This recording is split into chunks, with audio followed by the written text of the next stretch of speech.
Hi, this is Dan, aka the Comic Concierge, and I just entered the Vactor-Verse. I am Vactor, and this is the Vactor-Verse. Today on the show, we have a very special guest. My extreme pleasure today in welcoming Dan Clark, aka the Comic Concierge. He is not only a fan of comics, movies, wrestling, and more, but he is a true believer that comics are for everyone. He's a writer and producer for Geekcast Radio, collector, and fan of all things comics, from weekly floppies to indie original graphic novels. Dan, welcome to the Vactor-Verse, sir. Thank you so much. That was an impressive intro. I appreciate it. Thank you so much. Yeah, thank you for joining me. I'm always happy when I come across fellow like-minded creators, and specifically you. I came across on TikTok.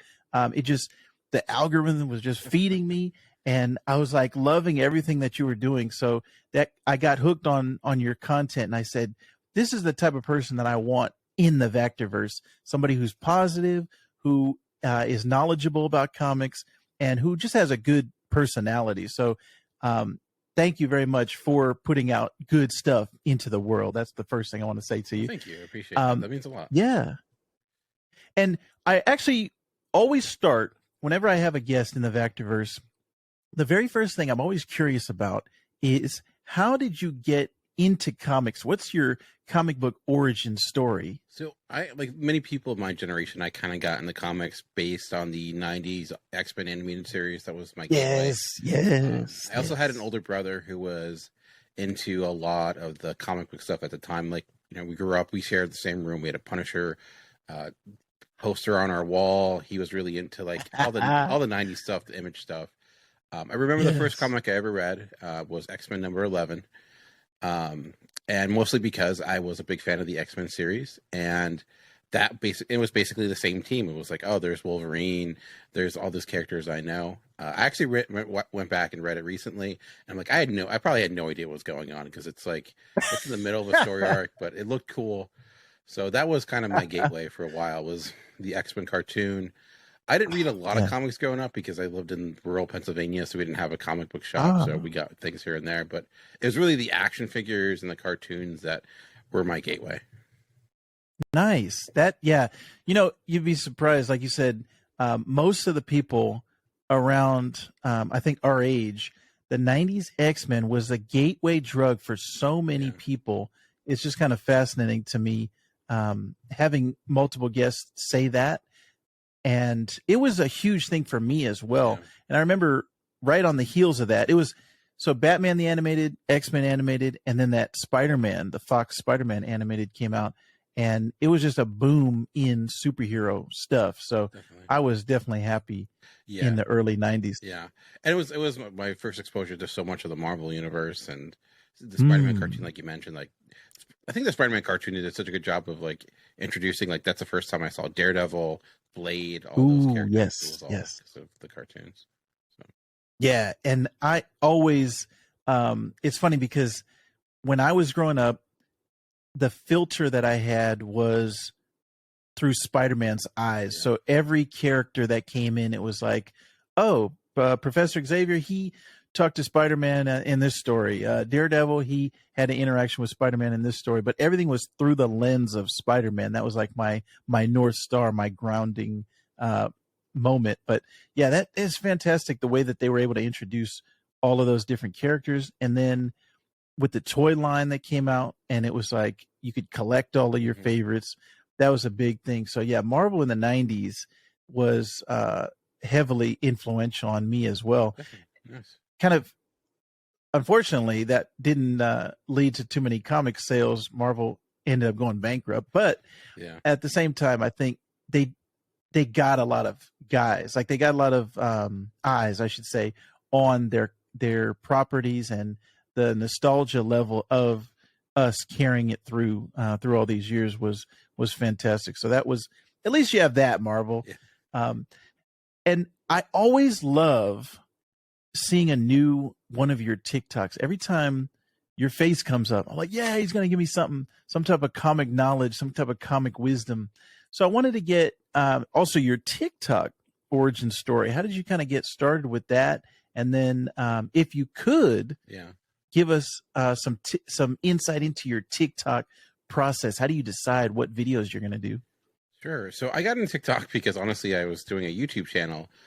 Before that, I've done podcasts. I've done movie podcasts. I've done a lot of writing, and I kind of was like, I took a break for probably a couple of years, and I was like, I wanted to get kind of back into it. And I was like, I'll try to do a YouTube channel. It seems like to be the cool thing to do. And I'm like, with YouTube, it's really hard to break through. So I'm like, I'll make a TikTok to try to like link to my YouTube. But then I ended up actually getting more success with TikTok and enjoying that format a lot more. So I ended up like kind of focusing on that a lot more.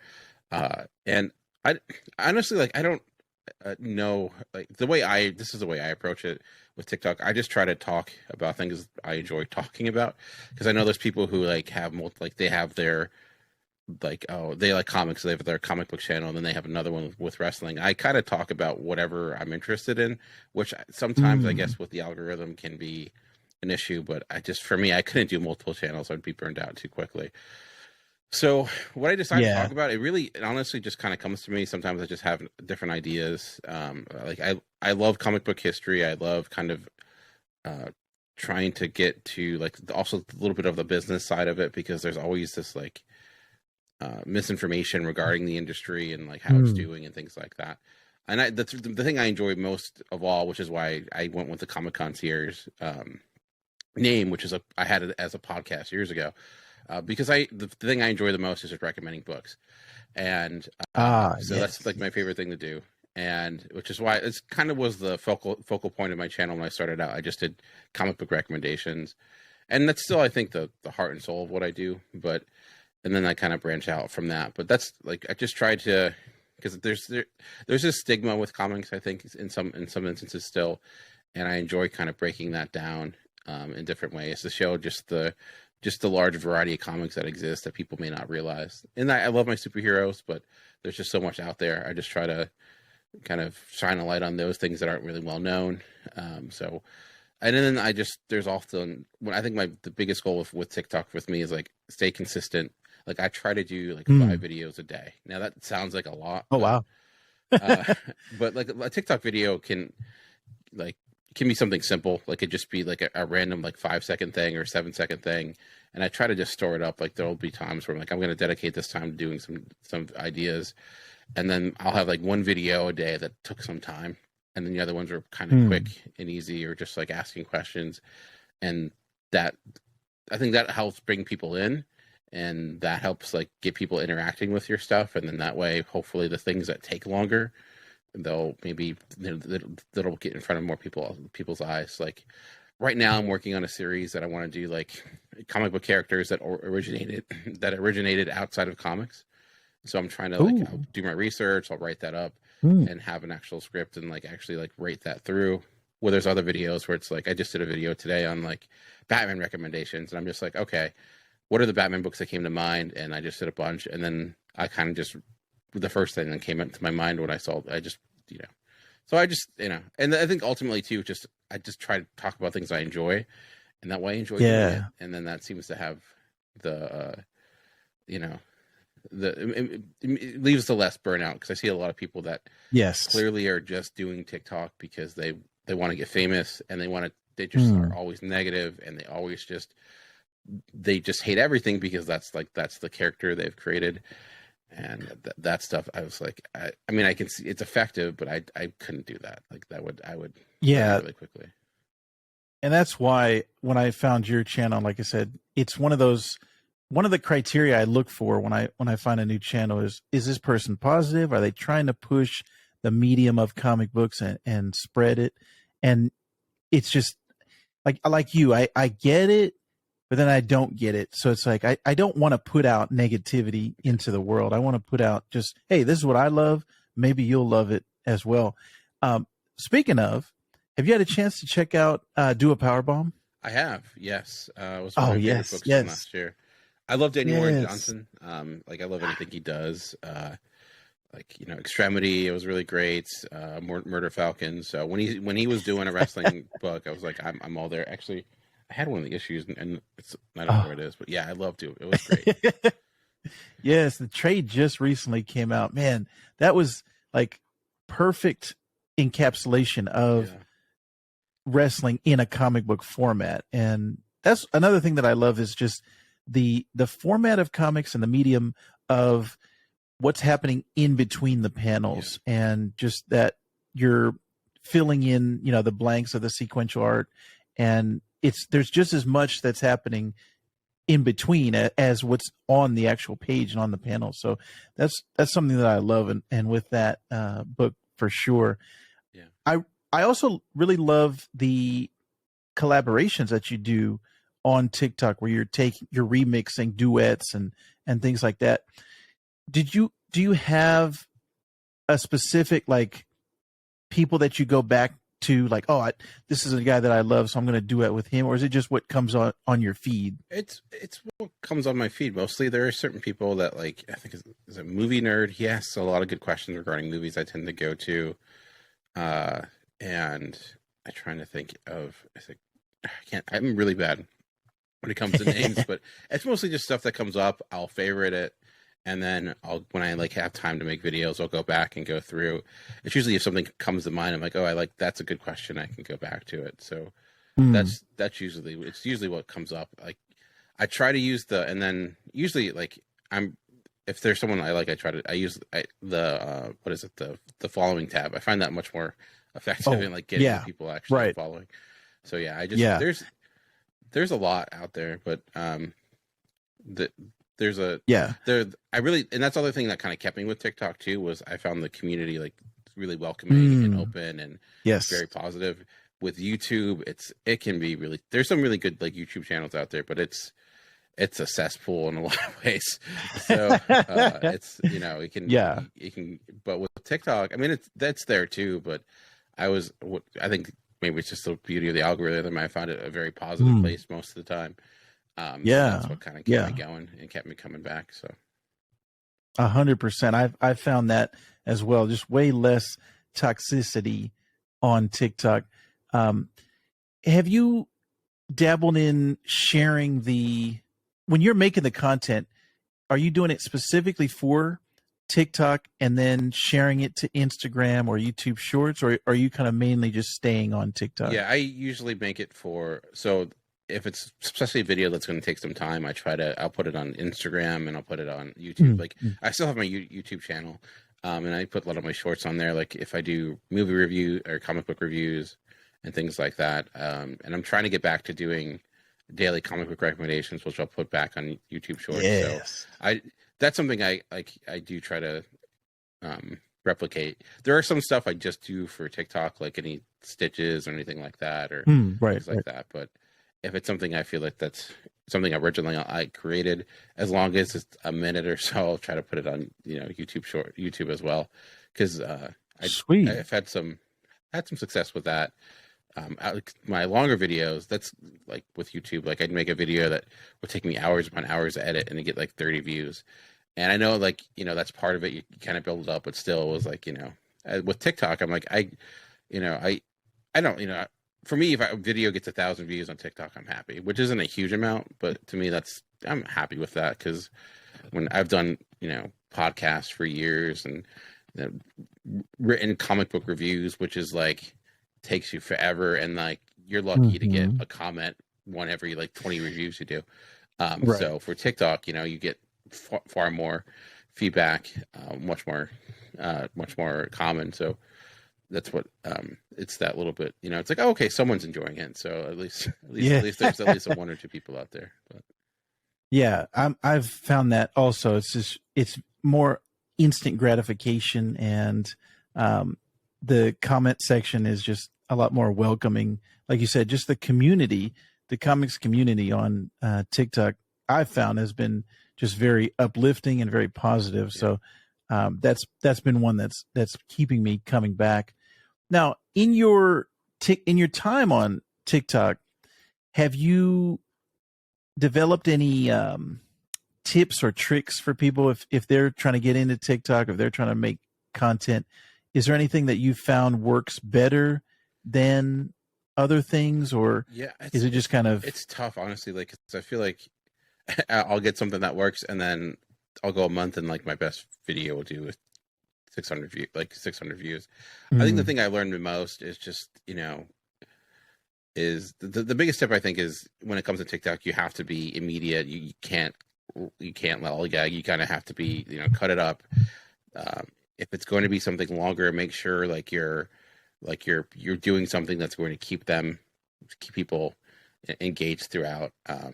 So it, striking visuals or whatever it may be. So I use I use KindMaster, although they just raised their prices, so it's harder to use. But if I'm doing a review or something like that, I also found out that one thing I'm just beginning to learn is feel free to reuse your stuff. If you have a video that works really well, save it, give it 6 months, because you'll have new followers, and then post it again. Because as long as it's something that's not specific to a time and place. But right. that it, I was hesitant to do that, but I do think sometimes it can be effective, because if you're kind of down and something's not working, if you have that video that you can kind of repost every so often, it can hopefully boom things back up a little bit. So feel free to repost stuff. You get something that's working, and I think too, just find what your voice is. Find what works for you. Don't try to be someone else. Don't try to copy someone else's style. I mean, you can do that, but I think at the end of the day, it's much easier if just find what works for you and just enjoy what you do. And that way, if something isn't doing as well as you would like it to do, at least you enjoyed the process of it. Nice. Yeah, I find that to be very inspirational. So that's anytime there's tips or tricks, I'm always up for it. Yeah. I didn't prep you for this beforehand, but I also like asking people, just kind of off the top of their head, is there any comic that is currently coming out right now that you just anytime there's a new issue, you just can't wait to open it up? What's your favorite comics that you're reading right now? That's a good question. I'm really liking the current Fantastic Four run by Ryan North. Ooh, and I can't think of the artist. Yes. That's been really good. Every time that's come up, I've been that's the Marvel book I'm always checking out. So that's been a consistent for me. I think they're on issue 5 now. They're all getting to issue 5. Yeah, that's been. I fell behind on it, but I need to get caught up. It's a good read, and it's really good too. Even if you haven't read Fantastic Four before, it just ended, but I was loving Human Target, the Tom King. Oh yes, Tom King series. Greg Smallwood was doing crazy work on that, and that's been really good. But that just recently ended, and I'm trying to think of. Right now I'm actually trying to reread a lot of series, because I don't do that nearly enough. So I've been dedicated to do that. But the other thing that's not necessarily single issues, but they're graphic novels that come out every so often, are the Reckless books by Brubaker and Sean Phillips. Oh yes, man. They're taking a break from that. They have a new comic coming out, but there's 5 or 6 volumes of that every time one of those comes up.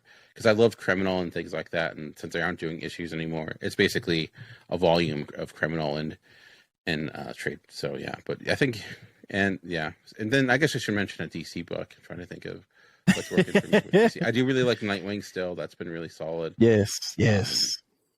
Tom Taylor. World's Finest has been really good. Anything, a lot of those Mark Waid, getting Mark Waid back at DC has been a treat. So yes, 100%. Is that Dan Mora? Is he doing? Yeah, Dan Mora's been doing it. He didn't do the last issue, but he's been doing most of the artwork for World's Finest. So.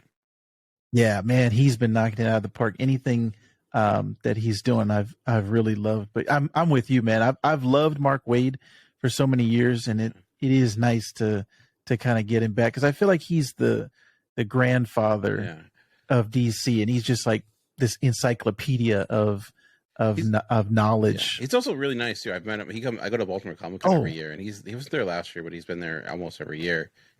Never really has a big line. He's always willing to talk to you, have a conversation. So nice. It's always nice when you have those comic book creators that are really open, and you enjoy meeting them in person. So dang, yeah, that's great to hear. I love it when you're the people that you're reading, they kind of live up to that, versus you meet them in person, it's oh, that guy's kind of a jerk. Yeah. but yeah, that was that's great to hear. I love Mark Waid, Mark Waid's writing.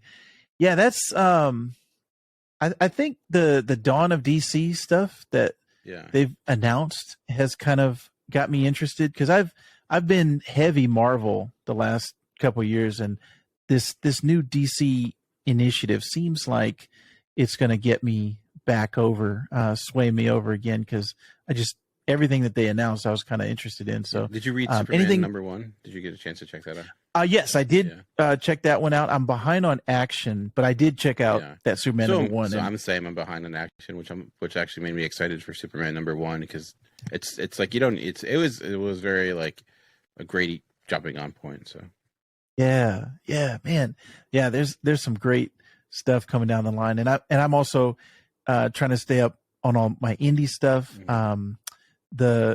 What was the now I'm blanking on his name. Was it Kyle Starks? Kyle Starks is doing the horror books. I Hate This Place, or man, that just came back. Yeah, that's good. Where Monsters Lie, that was a pretty. I haven't read issue 2, but the first issue was good.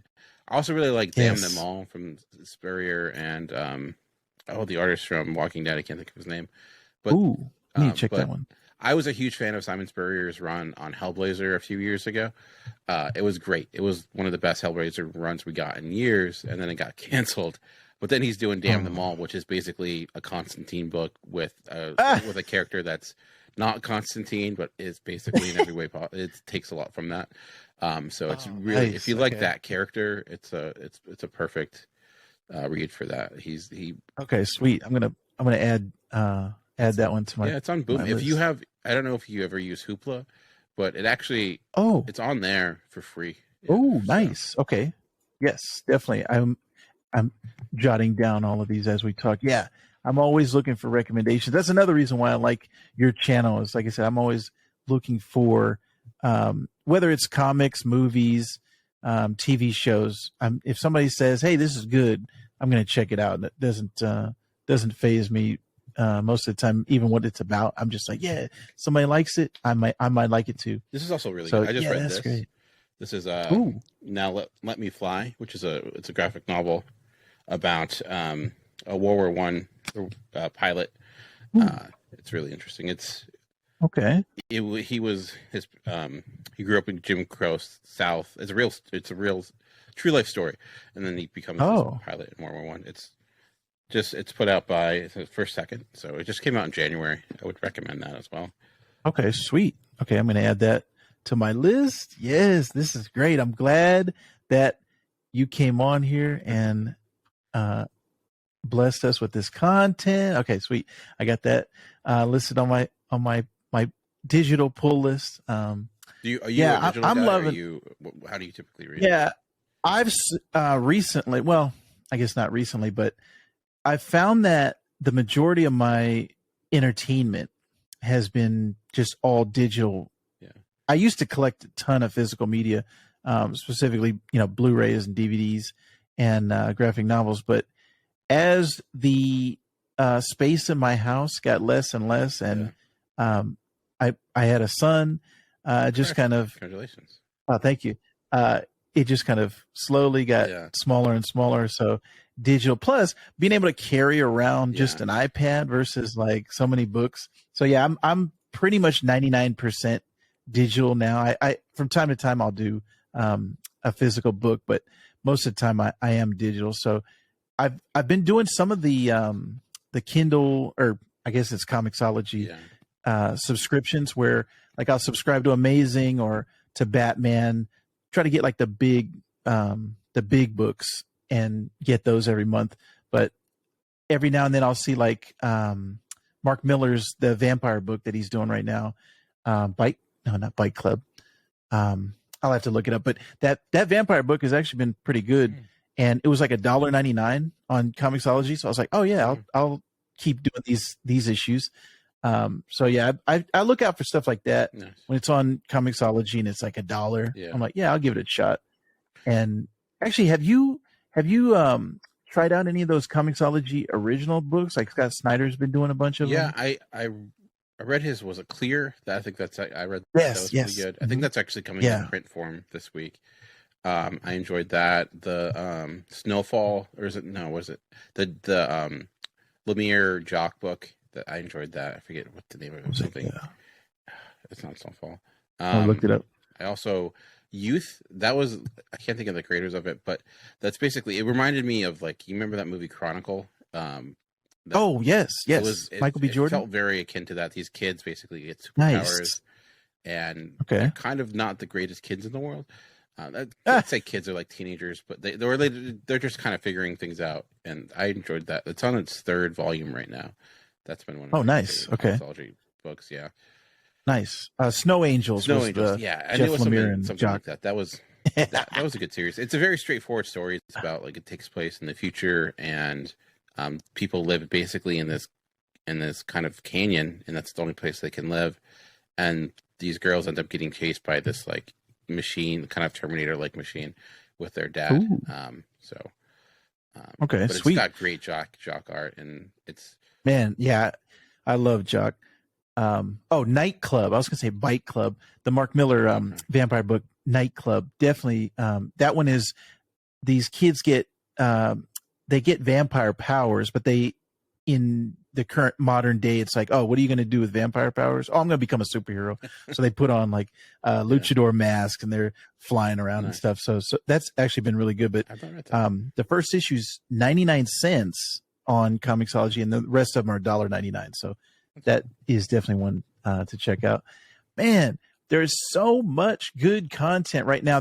It's really good time to be a comic book fan because there's so much new stuff coming out. And then, like you said, there's stuff that we have to get caught up on that came out in the last like 5 years. I think the last 5 years has been like a really good time for comics. So I'm in a very good place right now where it's like, it's a good problem to have. I got too many comics to read. Yeah. And just not enough time to read them all in. Yeah, that's definitely the issue. Because I get so many books from the library, and then like I'll come home literally with like $20 to $30, and I'm like, but it does make it easier. Like if a book's not working for you, you're like, okay, well this one I'll just maybe put to the side. But that is good. And when I found out that you could get books from the library, I was like, it blew my mind. I was like, I'm trying to get every comic. So I live in Arizona, so there's a pretty good local library system here, and the comics are pretty good. Plus all the digital stuff, like you said, on Hoopla, and all the digital library stuff is great right now. So man, there's just so much stuff coming out right now, and not enough time, and unfortunately not enough time to podcast. I think we've come to the end of our episode today, but Dan, I cannot thank you enough for joining me today in the Vactor-Verse. Why don't you let everyone know where they can find you online? Yeah, so I am at Comic Concierge on TikTok. That's where I have the majority of my stuff. Also at Twitter _Comic Concierge. And then I do reviews occasionally. At the end of each year, I do a top 100 comics book list that you can find at geekcastradio.com. Did it for the last 6 years or so. So if you want to check out 600 comic book recommendations, you can see it there. So.